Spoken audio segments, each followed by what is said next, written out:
Pengacara Indra Tarigan dan Tessa Mariska yang diduga musuh Nikita Mirzani meminta pihak kepolisian untuk menyita akun Instagram milik Nyai.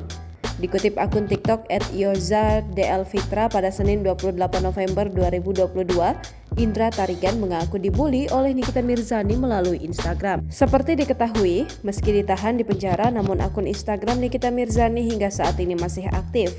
Indra Tarigan dan Tessa meminta pihak kepolisian untuk segera menyita akun Instagram Nikita Mirzani. Menurut Indra Tarigan, Nikita Mirzani tengah mendekam di dalam penjara, namun Nyai masih bisa membuli dirinya dan anak-anak Tessa Mariska. Lebih lanjut, Indra Tarigan juga menyentil pihak Menteri Hukum dan HAM untuk segera bertindak.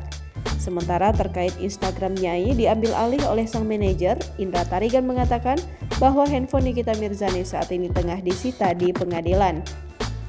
Baru-baru ini juga tengah dihebohkan dengan keributan antara Fitri Salhuteru dengan musuh Nikita Mirzani, Indra Tarigan dan Tessa Mariska. Dikutip akun TikTok @yoza_dlfitra pada Senin 28 November 2022, tampak terjadinya adu mulut antara ketiganya.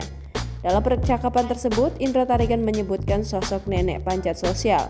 Mendengar itu, Fitri Salhuteru lantas menanyakan sosok yang dimaksud Indra Tarigan. Indra Tarigan lantas menunjukkan tangannya ke arah Tessa Mariska dan menyebutkan jika ini sosok nenek pansos. Sebagaimana diketahui, Nikita Mirzani ditahan atas kasus dugaan pencemaran nama baik yang dilaporkan oleh Dito Mahendra. Jangan lupa subscribe, share, komen, dan like ya!